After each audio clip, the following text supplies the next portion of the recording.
और अब कोयलांचल धनबाद चलेंगे। कोयलांचल धनबाद में भी झारखंड विधानसभा चुनाव को लेकर जो सुगबुगाहट है वो देखने को मिल रही है।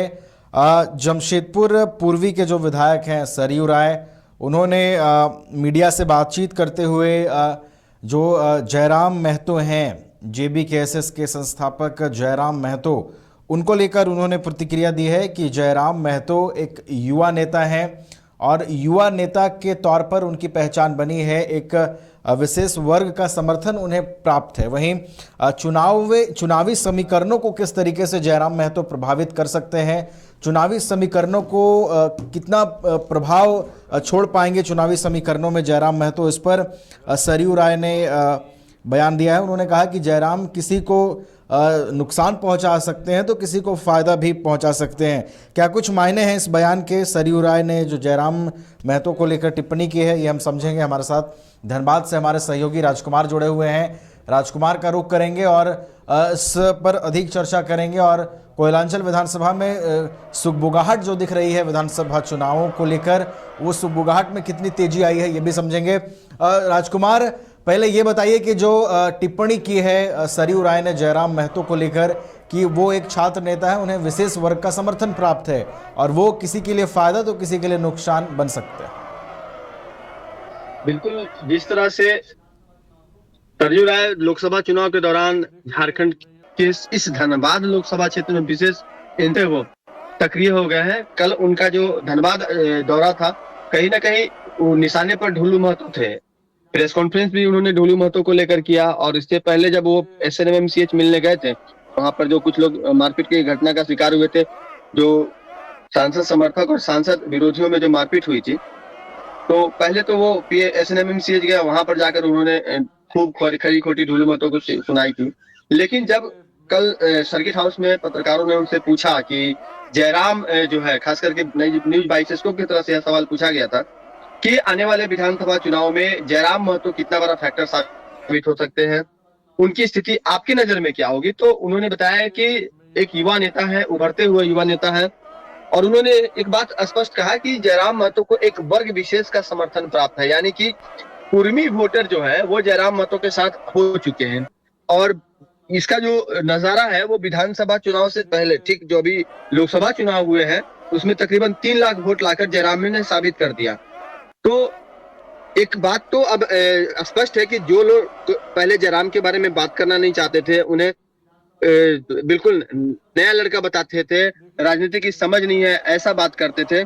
उसमें खुद मथुरा महतो भी शामिल है। जब 6-7 महीने पहले जब हम लोगों ने मथुरा महतो से बात की थी, टुंडी में जब राज्यपाल आए हुए थे, तो उस वक्त मथुरा महतो ने काफी हल्के में लिया था। करीब करीब लाखों लोगों ने इस चीज को न्यूज 22 के माध्यम से देखा था कि जयराम के फैक्टर पर मथुरा महतो ने कई तरह की बातें कही थी और बाद में उनके हार का कारण भी जयराम महतो ही बने।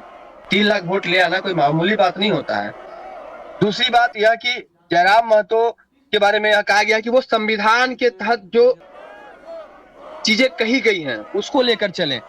कोई 1932 का खतियान आधारित जो बातें करते हैं या फिर जेएमएम उस बात को करती है, खतियानी आंदोलन से जुड़े हुए रहे हैं, भाषाई आंदोलन से जुड़े हुए रहे हैं।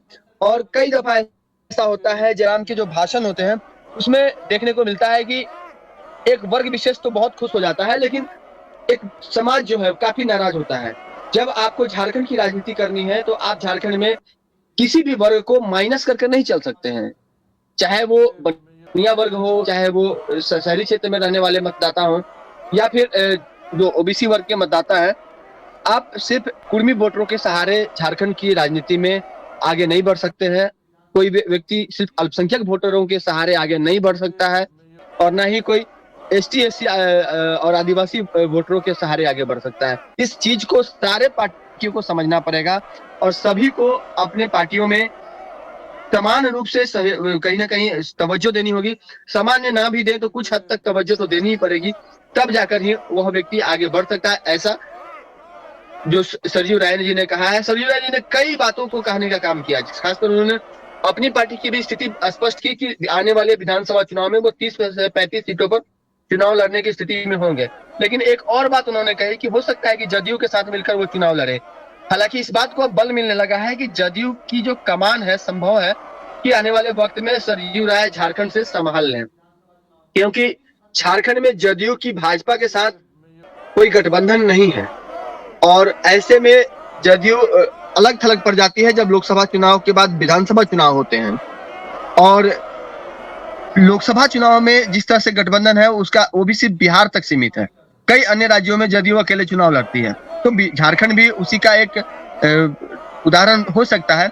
और आने वाले वक्त में अगर सरयू राय फिर से नीतीश कुमार के साथ चले जाएं, तो इस बात में भी कहीं ना कहीं अब दम मिलने लगा है। चूंकि 2-3 दिन पहले जब उनकी मुलाकात नीतीश कुमार से हुई तो इस बात को बल मिला कि उनकी पार्टी को कोई सिंबल झारखंड में प्राप्त नहीं है, जबकि जदयू एक स्थापित पार्टी है, मान्यता प्राप्त पार्टी है। तो इस परिस्थिति में जदयू की कमान भविष्य में वो संभाल सकते हैं, इस बात को बल मिलने लगा है। अब रही बात जयराम महतो की, तो जयराम महतो ने जिस तरह से भाषाई आंदोलन के तहत लोगों को अपने साथ किया और एक बड़ा तबका उनके साथ अब भी है और धीरे धीरे वो झारखंड की राजनीति में अपनी जड़ें मजबूत कर रहे हैं।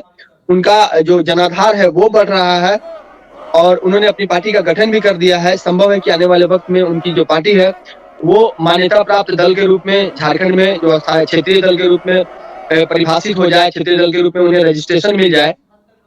और सबसे बड़ी बात यह है कि झूलू महतो के क्षेत्र में भले ही उन्हें कम वोट मिले, लेकिन बाकी जहां जहां पर भाजपा से कई जगहों पर उनका सीधा मुकाबला हो सकता है, कई जगहों पर जेएमएम के साथ उनका सीधा मुकाबला हो सकता है। तो इससे जो सुदेश महतो है आजसू को एक बड़ा झटका जरूर लग सकता है और इस तमाम चीजों को सरयू राय ने कल स्पष्ट करने का काम किया है। जी नवीन, स्पष्ट करने का काम किया है। एक छोटा सा रिएक्शन और लेना चाहेंगे राजकुमार। देखिए, उन्होंने ये कहा है कि जयराम महतो किसी के लिए फायदा तो किसी के लिए नुकसान बन सकते हैं। देखिए, नुकसान की जो वो बात कह रहे हैं राजकुमार, उसको अगर थोड़ा सा गहराई में जाकर आप समझेंगे तो वो मैसेज क्या लगता है, किसके लिए है? मतलब किसके लिए वो ज़्यादा नुकसानदायक साबित हो सकते हैं, जिससे विधानसभा चुनावों का परिणाम जो है वो आपको बदलता हुआ दिख सकता है?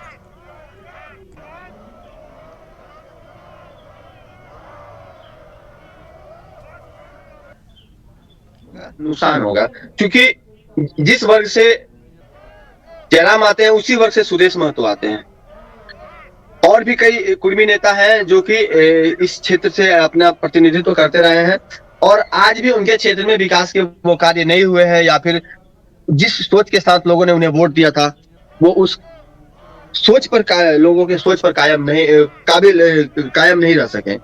तो उन लोगों का जो जन समर्थन है, वैसे लोगों का समर्थन जयराम के साथ जब जाएगा तो इसका नुकसान जो है कहीं ना कहीं आजसू को भी होगी और झारखंड मुक्ति मोर्चा को भी भविष्य में हो सकती है। लेकिन भाजपा के लिए नुकसान की कोई बात नहीं होगी क्योंकि भाजपा जो भी झारखंड में बड़ा दल होगा या फिर जो सबसे अधिक पार्टी ताकतवर पार्टी होगी जहां भाजपा उसके साथ गठबंधन करके भविष्य में सरकार बनाने का काम कर सकती है।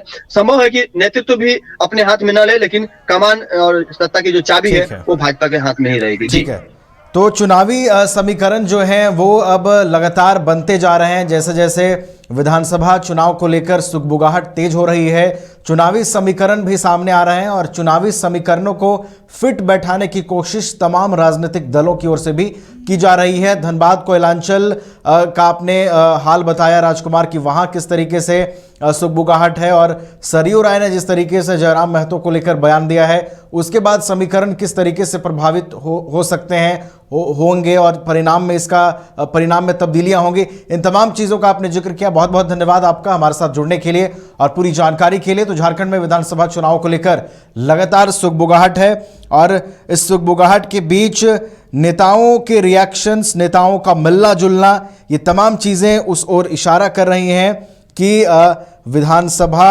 चुनाव झारखंड में जो होने हैं उसमें कई तरीके के समीकरण आपको देखने को मिलेंगे, कई तरीके के समीकरण जो है बनते दिखेंगे, बिगड़ते दिखेंगे और राजनीतिक पार्टियां जो हैं वो इसी बीच अपनी रणनीतियों को अंजाम देती हुई नजर आएंगी।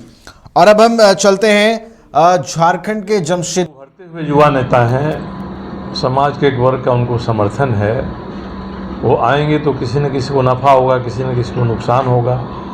उनको कितना होता है इसके बारे में सोचना, इससे मैं तो कहूँगा कि तेज तर्रार युवा नेता हैं, स्थायी तो बने झारखंड में, इसके लिए उनको विचार करना चाहिए ताकि राज्य की स्थिति अच्छी बने किसी एक मुद्दे को उठाकर और भावना को भड़काने से चुनाव में जीत हो सकती है, मगर अंत में चुनाव की जीत की सार्थकता तभी होगी जब हम अपने संविधान के हिसाब से काम करने का वादा करेंगे।